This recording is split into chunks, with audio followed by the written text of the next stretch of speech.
Good morning, folks. Welcome to the Rangers Review morning briefing on Monday, the 6th of June. I'm Joshua Barry. Nice to be back on the briefing with Jonny McFarlane after a short liaise elsewhere. Jonny, how was the week? Feels like a long time since I've been here. Was the weather okay in Scotland? It was all right. I mean, the weather was good at the weekend, mate. I don't know. I mean, I'm supposed to be on holiday. I've messed up the rota, folks. So the only reason I'm here on my holidays is because I'm a donut. It's official. Official. I've managed You said to get Derek off for a day off on the day that I'm on holiday, which means I'm now on the video with Josh. As much as I love to be here, Josh. Could be worse places to be. It's funny though when you can't blame anyone else. Yeah, you can't be like, oh, that. No, it's just me. Indeed. Delicious. Well, anyway, while delighted to be here. It's not really work. It's exactly. And I was going to do a nice little tagline into our sponsors, Jonny, but you took it away from me. So do remember, folks, if you want to download for free the One Football app, which is your one-stop shop for all your football news, lineup stuff through the summer, transfer news, plenty of Rangers review stuff on there as well. Then do that. I got my notification on holiday in Croatia, Jonny, that Connor Goldsons had signed a new contract, which was, let me tell you, a very surprising piece of news. I did not expect to be getting that when I was away on holiday. But as we say every single day, folks, do go and support One Football who support us. Download that for free in the comments section below. I just want to touch on that firstly, Jonny. Connor Goldsons. So I was away on holiday last week. You've been away on holiday over the weekend. That was the last bit of news that I expected to come my way when I was over there. I suspect you were the same. What was the reaction like to that back home? Yeah, obviously, great surprise, Josh, and a lot of, I think, happiness over the fact that Goldsons has signed a new deal. Obviously, it's a massive one for the future of the club. That right side of the defence locked down, and going forward, you don't have to really worry about the defence, do you?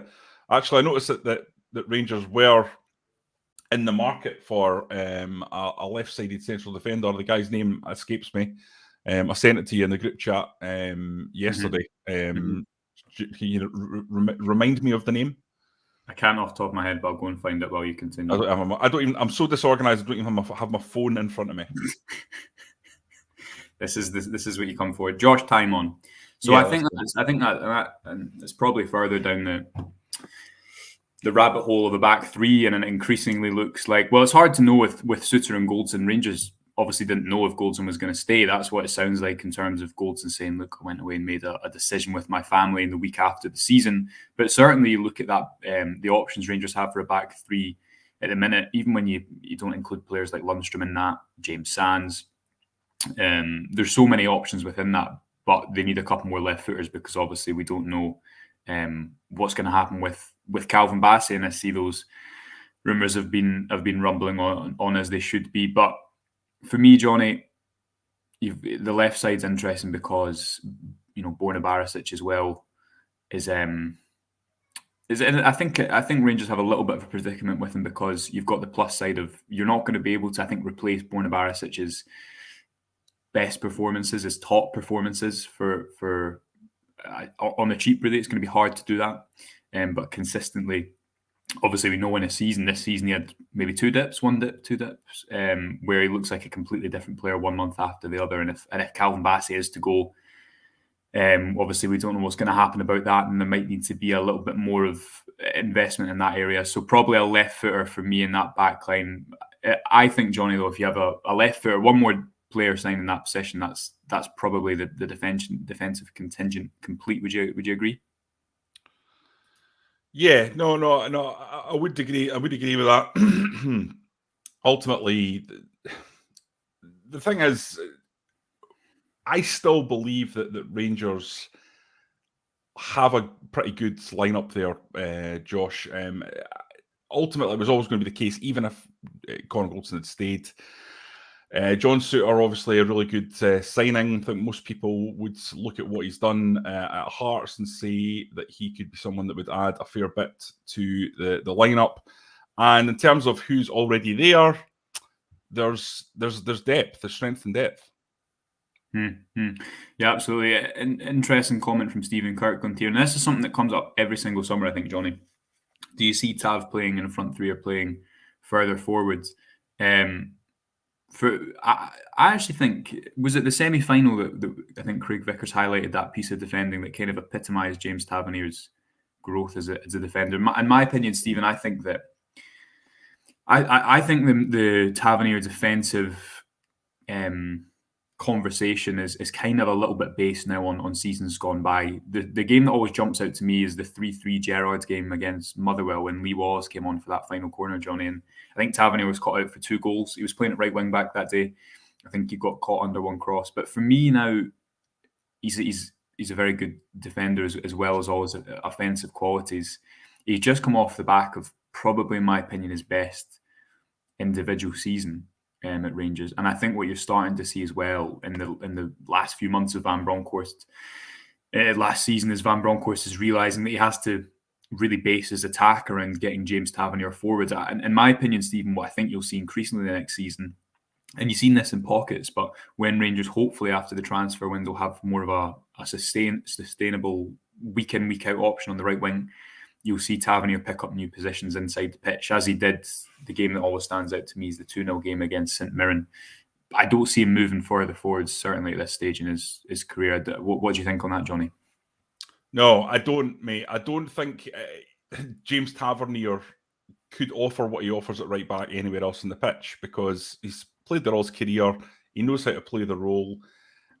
I think he can play a wing back, obviously. I mean, it's not that much of a stretch, but I don't know why you would want to dilute what Tavernier gives you. I mean, he is literally the best player in Scottish football. And before anyone comes at me with that, the statistics mark it out. So, you know, top of the OBV rankings, should have been, I mean, it's a disgrace that he wasn't in the Player of the Year reckoning after the season he had. It really was.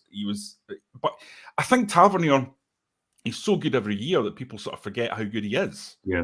And there's still this kind of like, he's the player that your old dad doesn't really see how good he is. And I think that's reflected sometimes in the Player of the Year awards. You know, it's like older guys who still think a right back looks like Dave McPherson feel that James Tavernier doesn't really give you what a right back should, which is defending first and foremost. But the game's changed. Yeah. I think it's sometimes in Scotland we're a bit anachronistic on that front. And don't see that. But no, I think he's a brilliant right back. He's the best right back that we've seen in a long, long time. I would say, to be honest, now James Tavernier probably the best right back in my lifetime. I mean, Gary Stevens was an outstanding right back, England international. But I think Tavernier now, in terms of like having captained the club to a European final and only lost out on penalties, and just in terms of the sheer numbers that he gives you, we just on Stephen's point. He makes a good point here, Stephen. I think what he's suggesting is, look, the right wing position has been an issue for Rangers. Yes, that's a fair point. And right back lacks depth. Would it make sense to move someone with offensive numbers forward and presumably even boost their offensive numbers? I think, again, to counter that, I think you make a good point, Jonny, that it's changed. Football's changed, and the positions that James Tavernier will be allowed to pick up coming onto the game and not necessarily receiving with his back to goal. Yeah. Overlapping, underlapping. I think what happens, therefore, is he often comes into the final third somewhat untracked, or he's up against a winger instead of a fullback. So if you go back to what Steven Gerrard said about him last season, when this whole conversation about fitting him and passing in the same team and trying to include Tavernier, he said his strength isn't playing with his back to goal. He needs to pick up the ball in certain areas of the pitch. And that might seem a little bit maybe nuanced, but I think when players are so refined in their positions, that's a pretty valuable consideration. So although I think it's a good point from Stephen, I think the fact that Tavernier can come into the final third untracked, he's often up against a winger, that probably helps him in a way.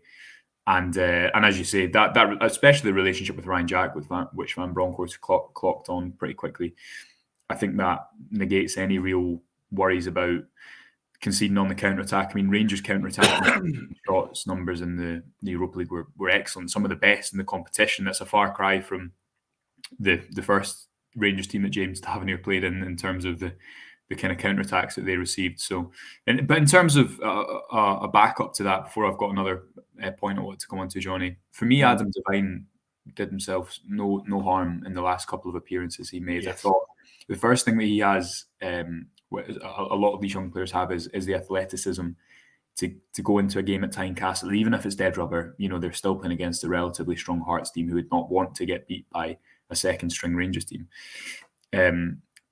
For Lowry's goal, I mean, Lowry, the whole impressive thing about that is the finish, but you look at the way Adam Devine springs inside the pitch, very akin to the way James Tavernier does sometimes to outplay his opposition number. I think his athleticism and the timing of his runs is impressed me, and I kind of think he'll be the backup right back going into next season, Jonny, particularly given the way that Van Bronckhorst so far has relied on youth in moments, and there's nothing to suggest he won't do that going forward. What do you think on the Devine point? Well, yeah, listen, I agree, because Zukowski, when he came in, was kind of anonymous, I thought. He's obviously not played much. I think he played against Annan. You tell me if it was another game that he started, Josh. I can't recall off the top of my head. It was Annan. Yeah, it was Annan. He certainly hasn't made a big splash when he's played, but as I thought against Hearts, Devine was really, really good and stood out. Zukowski's injured at the moment, but I think he's back for the pre-season. That's the situation as it stands. But I think he's got a big pre-season because Rangers will always want to promote their young players, and they'll always want to make sure that if someone's shown that they can be better, then they've got the absolute best chance. So that's one to keep an eye on. I don't think there's probably room for any more than 2 right backs, given James Sands can also play at right back as an emergency. So effectively, you've got 3. So you don't really want 4 kicking about the squad. It would seem like a bit of a waste. So we'll have to see how that pans out. But certainly, I totally agree with you on Devine, Josh. I thought he was really, really impressive at Tynecastle, and clearly someone who's going to have a big future if he's given the opportunity to shine and get minutes. And I think it's been a big this season positive for the B team being in the Lowland League, because all of a sudden, more than I think I've seen in quite a few years, you've got a kind of batch of youngsters coming through all at the same time and looking pretty comfortable in men's football. I've been an advocate for the B team for years. I say that on Twitter. It's almost like getting involved in probably just about the most toxic debate you can get involved in, because people immediately want to scream in your face that you're in a beep if you back the Colt teams. But to me, it was always an obvious that if you give youngsters the challenge of facing up to grown men, then it will accelerate their development. It's obvious. I've been speaking to youth coaches as Morelos a journalist for years, and you very, very rarely find a football person, someone who's in the game, who has the same, passionate, crazed, psychotic almost outlook towards the B teams, which is that they are poison and evil, that you get on Twitter. They are absolutely the opposite. They just see it as, well, it's an extension of what we used to have with the reserves, because in the reserves it used to be people who weren't making the first team would go in there, would help them develop, and then they would be going up against men in the opposite team, and that was what would accelerate their development. Now, they don't have that aspect of having overage players in there. I think I would like to see that added, 1 or 2 per team. But I know that would also be extremely controversial. So, listen, if it's good enough for Spain, and what they've done in past seasons, and there's many other leagues as well that have this B team situation, I think it's been very good. And you've seen that already. I can only imagine what it's going to be like if it's up and running for 5 or 6 years. Yeah, and I think another point on it, and it's maybe something we'll touch on throughout the summer, is that it means the B team are playing. Sorry, the players like Lowry or Cole McKinnon or Devine, they're still within the Rangers bubble. And I think in the past, the narrative would have been that you need a loan to develop. But I think with the way modern football's going, you see a lot of top clubs, they want to be the ones that develop their players, and they don't want to send them out somewhere else for a year in terms of the contact time and training. You look at the way Lowry was speaking about training with, I think it was Aaron Ramsey and others in particular last season, and how that's developed his game, Jonny. He doesn't get that if he goes and trains in the Championship week in, week out. what he does get in the Championship is playing meaningful football, playing against men, playing in high pressure environments with people playing for bonuses. But if you can get that in the Lowland League and then also kind of retain the player in the system, I think that's the best of both worlds. So certainly something we'll look at throughout the summer. I see Colin Cooper's asking about Casiero's stats. I don't know, Colin, but I can have a look into that. Something I wanted to touch on, Jonny, was I guess something that I've not heard much, and that is whether Rangers need to sign another midfielder. Now, I know Rangers are quite well stocked in that area. Stephen Davis has just signed a new contract. John Lundstrom and Ryan Jack, obviously both pretty settled in there. Glenn Kamara, if he stays around for another season, I think that's another interesting conversation, because although Glenn Kamara I think he's been quite good higher up the pitch. I don't know if a player who was so influential in the last team, will he increasingly want to kind of be someone who's added on to the bigger picture instead of one of the core players, and will they try and develop him over the summer to reintroduce aspects of the game that Gerrard included? Because for me, Jonny, the one thing, the area of kind of that worries me a little bit about Van Bronckhorst football in Scotland going forward is moving the ball kind of through the pitch, through the middle of the pitch. Rangers don't have, if Stephen Davis isn't there, a kind of a passer from deep who I think can unlock defences in the way that maybe a Jhajji can higher up the pitch, in the way that Callum McGregor I think does for Celtic, especially when you're playing one player in there who's got a lot of responsibility to move it forwards. Yeah. I think Kamara, obviously the kind of experiment with him at the base of midfield ended pretty terribly. I would be really interested to see what the plan is with him going forward, because as I say, I don't know if I see him playing that kind of higher up role, that disruptor role, because although it works for the team, especially in Europe, it works for the team, does it get the very best out of him in terms of everything he can bring?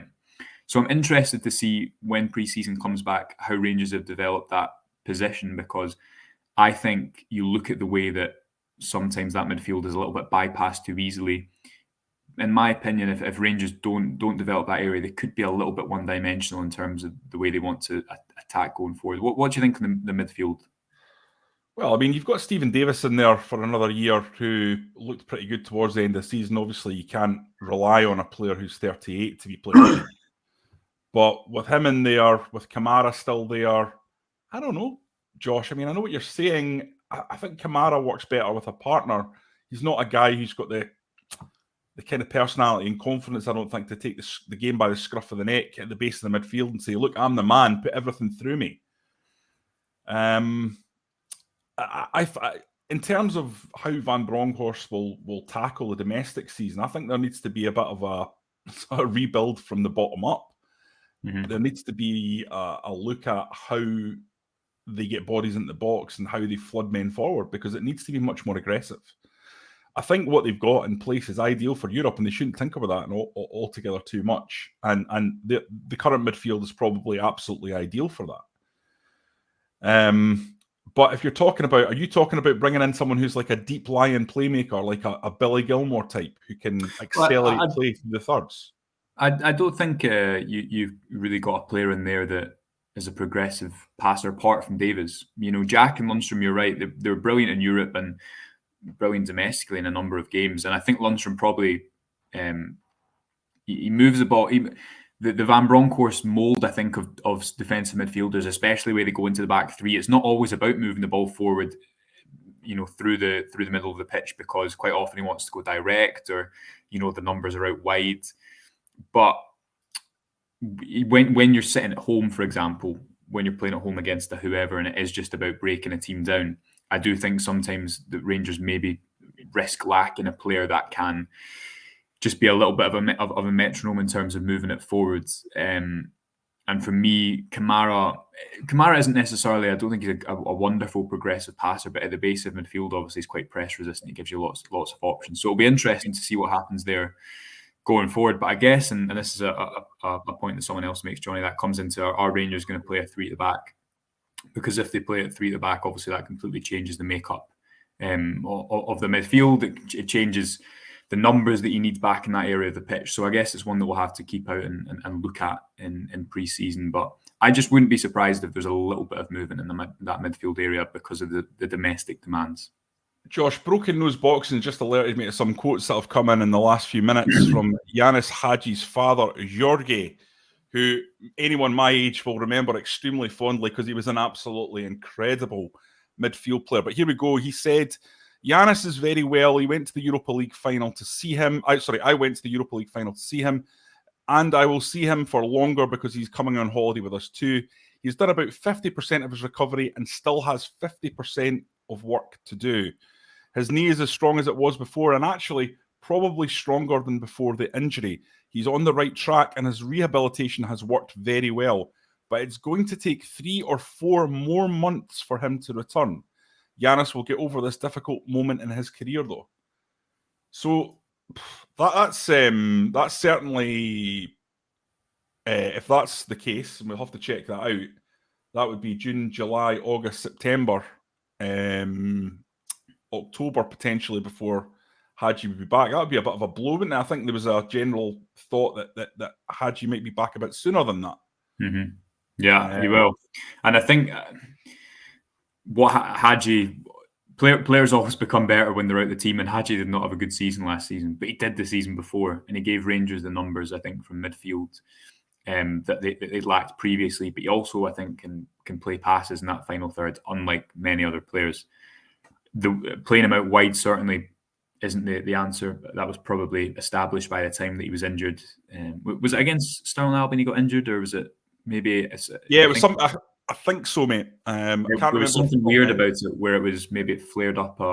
Because I know he hurt himself in the Aberdeen game. I think when he scored, but perhaps. But that would certainly. Yeah. Well, and bringing us nicely onto a point that regular contributor Ross makes, Regan Charles Cook. Now this is a name that's been mentioned obviously because Regan Charles Cook has played really well in the Scottish Premiership last season. I think he was the second top goal scorer. I think he was just picked at the final day of the season.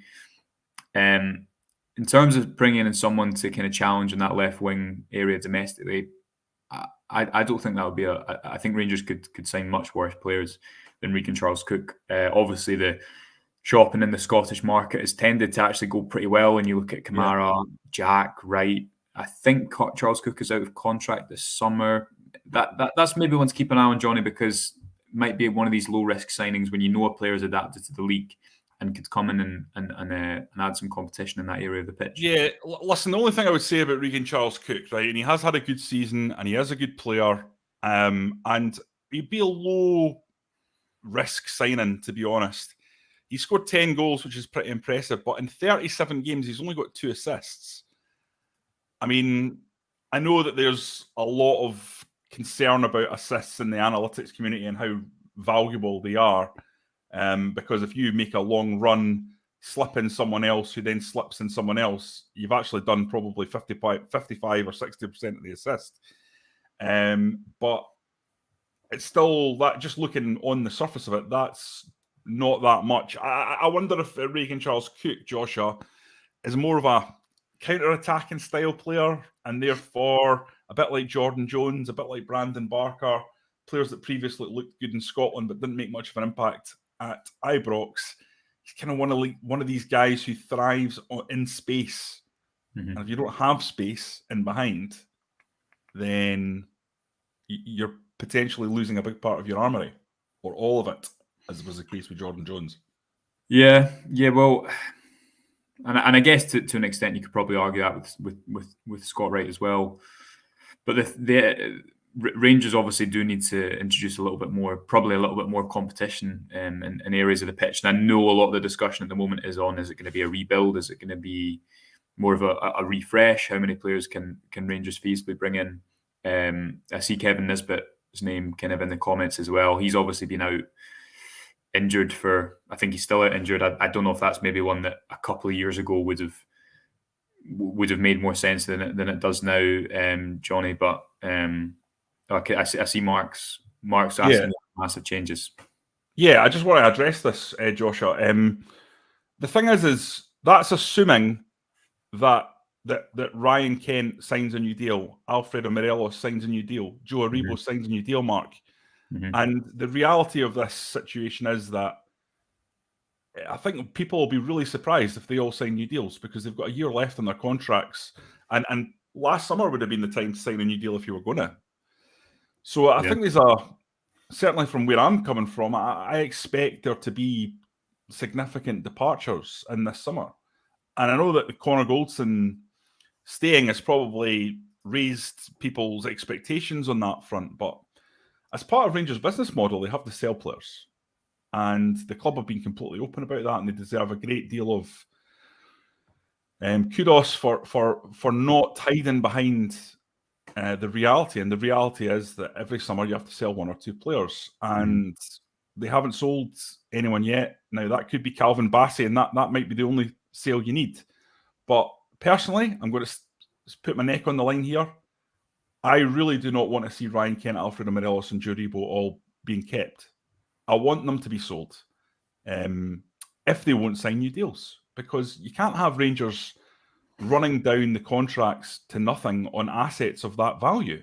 I mean, that's at least 30 million quid's worth of players that you would be just setting fire to and saying, no, that we're not worried about that. I think that would be really, really irresponsible. Rangers have to turn over the squad and refresh it a little bit. I think players like Ryan Kent, Joe Aribo, if they're not signing new contracts, it's maybe because they feel like they've done all they can at Rangers, or they feel like they want to move on to the next step.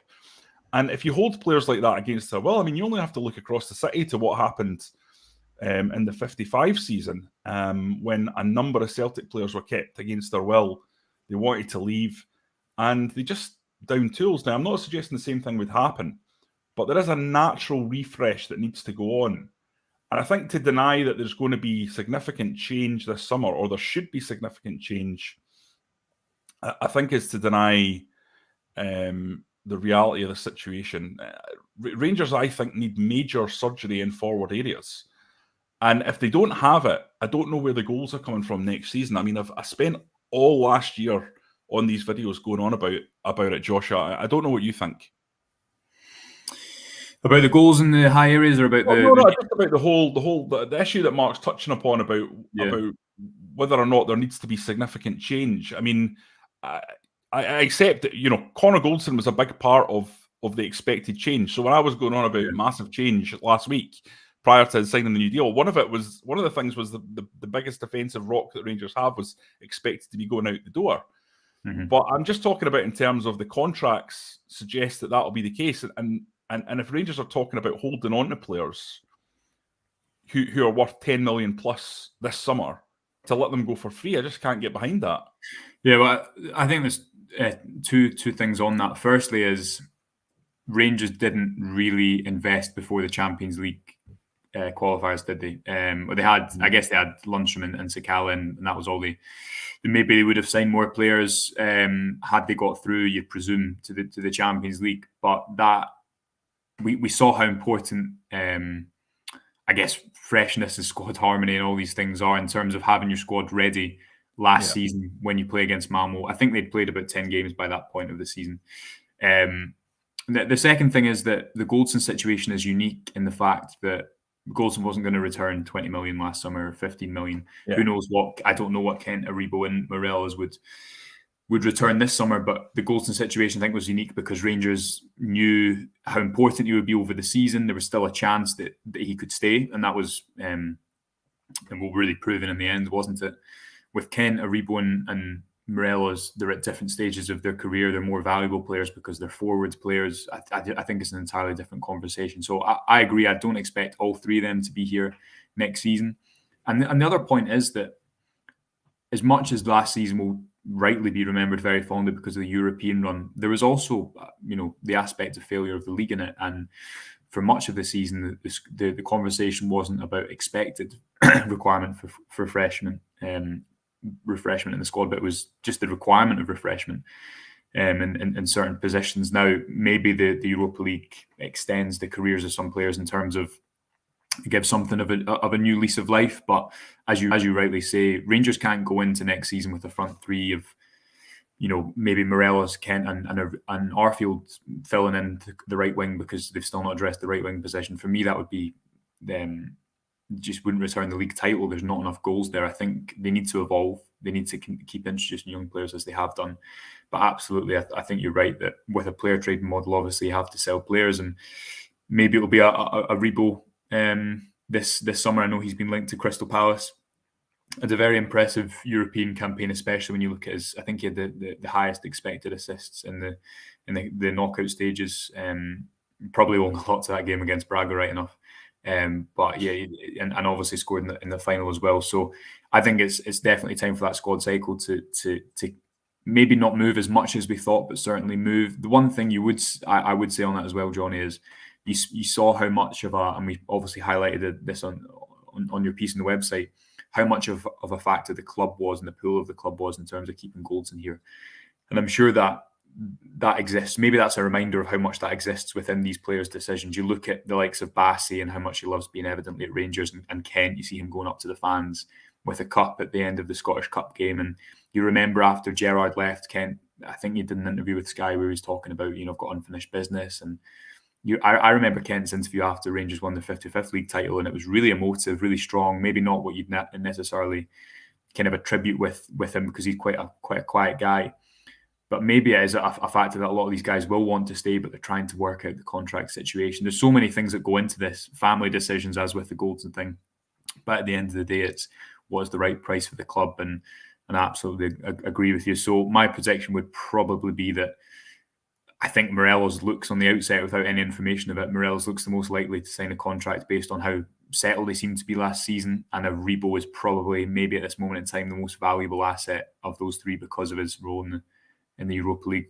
But Kent as well, you look at his performances in Europe, and it's about selling players at the right time, isn't it? Because, the money you get for them now might not be there next season, because some football clubs maybe have a short memory. Yeah, listen, nobody wants these three players to depart. The three of them are terrific players, but it's the scenario that they're in and the club's in on the back of their contracts running down to this stage makes it very difficult. And listen, the other thing as well is, and this is important, and you don't want to criticise these players who just got the team to a Europa League final, obviously, and lost out on by the thinnest possible margin. Yeah. But again, to go back, we have been talking about Rangers not scoring enough goals. There is not enough goals in this team. Now, Ryan Kent, I think, had over 20 assists last year and created a lot, but he only scored 3. And there's an absolute necessity that in the forward areas that there are a lot more goals in this team for Rangers to win the league. That's just an absolute non-negotiable. If they want to win the league, they want to get back in front in Scottish football, players that come in need to be goal scorers, need to be players that are capable of getting 10 to 15 a season in the wide areas. That the central striker, if a central striker comes in, needs to be a 20 to 25 goal a season guy at least. I just don't see a way around that, Josh. That is what is needed and injected here. That's what was the difference between winning that title and not winning it. Now, people might say, well, if Roof wasn't injured, if Jhajji wasn't injured, then you would have had a much closer race, and you would have had a lot more goals and assists racked up that would have allowed you to get into a really, really good space. But I'm not sure I buy one element of that, which is, I think in modern football, you need to have wide men turning up at the back post. The rivals across the city have that with Leo Labada, and Rangers had that towards the end of the season with Amad Diallo, who was taking up terrific options, terrific positions at the back post. And I mean, Diallo scored, I think, was it 3 goals, Josh, in total? I think if he'd played every game, he would easily have been 15 to 20 goals, just the positions he took up. Now, of course, I don't think he would have played every game because he didn't suit every game. But if you have a wide man who takes up those smart positions, you're going to get a lot of goals, and that's what Rangers need, that kind of player. As I say, if your rivals have a player like that and you don't, then that's a wee heads up they're going to have in terms of chalking up the goals that are required to win titles. Mm-hmm. Absolutely. Great. Well, I think we'll leave it there today, Jonny. We'll let you go back and enjoy the quite nice day in Glasgow today, isn't it? It's maybe it's all right. Is it? It's nicer my neck of the woods maybe than yours. Do remember, folks, to subscribe to the website. You can still see that special offer at the bottom of the screen on the ticker. The link is in the description below. Download the One Football app for free in the comments. Thanks for tuning in with us this morning. We'll be back tomorrow morning to talk all things Rangers again.